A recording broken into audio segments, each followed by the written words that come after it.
Sabay-sabay natin alamin ang mga kaganapan na nangyayari sa ating bansa.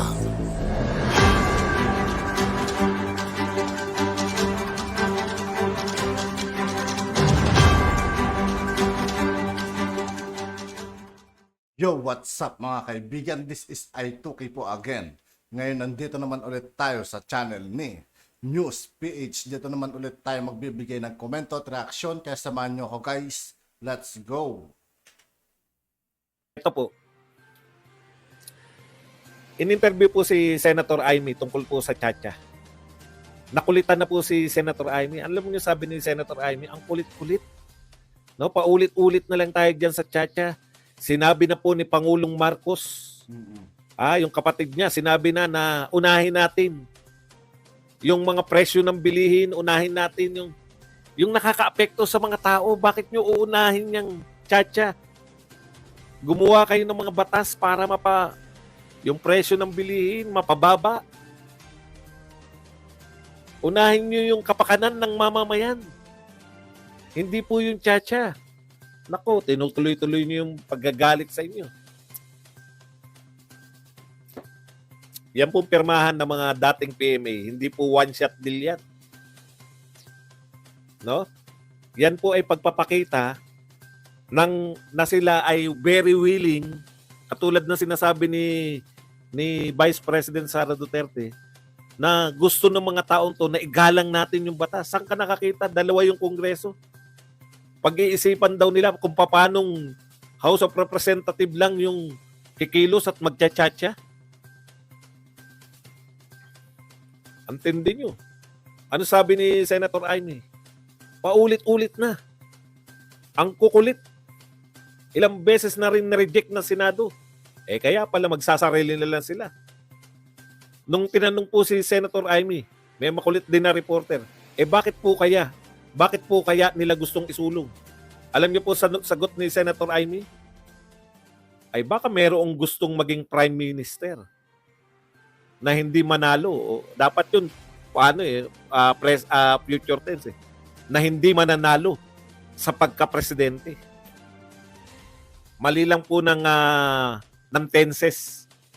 Kasi marami na nagtatanong, nagsusuri-suri, sino ba yung gusto maging Prime Minister? Para namang hindi nyo alam. Nagkamali lang ng pagkakabanggit ng present tense at past tense at future tense si Senator Amy. Ang ibig niya sabihin, ako na magtatama ng future tense ni Senator Amy. Simple lang po ang sinasabi ni Senator Amy. Baka mayroong gustong maging Prime Minister na hindi mananalo sa pagka-presidente. Nariyan na lahat eh. Alam niyo po, gumagastos yung mga yan, no? Gumagastos yan sa mga survey. Yang mga politiko, alam po nila yan. Pag marami kang pera, imposible pong hindi mo gamitin yan sa survey. Ito po ang sagot ni Senator Amy, no? Yun na nga. Po siya, balimbing ako. Opo. Dati kong Quadro Alas, ngayon Duterte na ako. Balimbingan time! Okay, balikan po natin yung sinasabi ni Senator Amy. Simple lang po yung sinasabi ni Senator Amy. Kaya gusto magchacha. Wala na pong ibang dahilan eh. Di ba? Pwede naman po kasi nila kung talagang totoo yung sinasabi nila. Yan din yung sinabi ni Senator Joel Villanueva. Bakit hindi po muna nating hayaang mapatupad ng ma-implement yung meron na silang mga bill, economic bill, na naging batas na. Bakit hindi na lang nila hintayin na mag-effect muna? Bakit nagmamadali? Nagmamadali po lahat eh. Hindi nyo ba napupuna? Ngayon na lahat. Very busy po. Very busy po ang House of Representatives. Palubog po ng palubog ang House of Representatives. Alam mo yung punteriya nila eh. Duterte. Yan po eh. Duterte, Sara Duterte, Tatay Digong. Tapos SMNI, damay lang po yan dahil dyan nagsasalita si Tatay Digong. Gusto nilang tanggalan talaga ng tanggalan nila si Tatay Digong ng para hindi na mapakinggan. Hindi naman siya hindi naman siya kinukuha ng ibang press. Hindi niyo ba napupuna? Hindi po siya ini-interview man lang ng ibang media. Talagang conspiracy talaga eh. Meron talagang conspiracy na patampukin. Ang kawawa po yung dami pong mga bago sa Twitter na alam mo yung purpose, no? Sirain sila BP Inday Sara at patampukin yung si Martin Romualdez.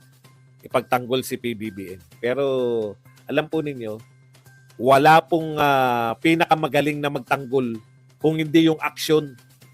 Action speaks louder, 'di ba? Lagi than words. Action ay mas matinding propaganda.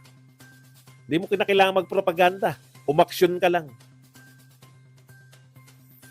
Kaya lang, alam na nila eh. Kahit na anong gawin nila kay Sara Duterte, mas binabanatan nila si Sara Duterte. Hindi nyo ba napuna? Di ba kayo nagtataka? Walang naglalabas ng presidential survey? O bakit po wala naglalabas ng presidential survey? Sa tingin ninyo, walang may pera dyan na gustong malaman kung ano nang katayuan nila sa presidential survey?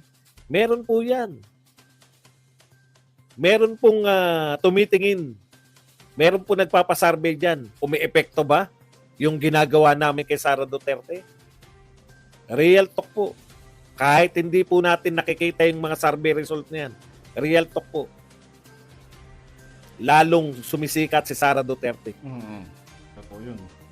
Biruin nyo yun. Totoo yun mga kaibigan, habang sinisira nila ang ating mahal na Vice President Inday Sara, mas talong sumisikat yan mga kaibigan, mas talong nila pinapapak yung pangalan nila, pangalan niya. Na lang, yung most At kung sino man yung sumisira sa kanya mga kaibigan, yun din yung nasisira mga kaibigan sa mata ng tao. Yun ang totoo dyan. popular, most trusted, and best performing, hindi na po sila makaahon doon. Kaya bigla sila nanawagan lahat. Pare-pareho, Dilawan, Loyalista, Tambi Vloggers, Kakamping, Makabayan Black, lahat pare-pareho na sigaw, mag-resign sa DepEd si Sara Duterte. Hindi po pwede. Ngayon, wala na tong panawagan nila na to eh. No? Yung mga bakit walang sinasabi, pro-China. Wala na po yan. Nakita po ng mga tao, no? Pwede kang maging kaibigan ng China at pwede kang maging kaibigan ng US. Yan po ang ginagawa ng Vietnam ngayon. Kaibigan nila ng US, reverse po nang nangyari. Yung ginawa po ni Duterte, kaya nakinabang siya both sa US at China noon, yan po ang ginawa ng Vietnam. Reverse naman. Nakipagkaibigan naman yung Vietnam sa US. At ito naman yung dati niyang karelasyon na China.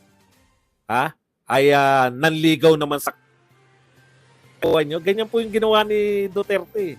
Baliktad lang. Dati nating hindi na tayo pinapansin ng syota nating US. Nagpaligaw tayo sa China noong panahon ni Duterte. Pareho natin napakinabangan yung US at China. Yung Vietnam po, ganyan yung ginawa. Dati na nilang katropa pips yung China. Nagpaligaw sa US. Teka muna. Baka makuha ka na nakikinabang po yung Vietnam. Kaya nakikita po natin sa practice eh. Pero, ganun pa man, never po.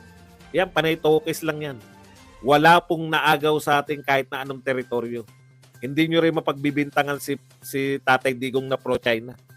Kasi, deeds, no? Action speaks louder. Bakit? May nakuha ba sa atin teritoryo?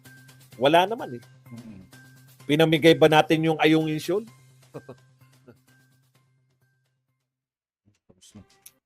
At yun nga po mga kaibigan, dito po nagtatapos ang ating reaction video. Muli ako po si I2K ng Sundalo ng Dunggalo. Maraming salamat sa patuloy na pagsuporta. Yeah, peace out.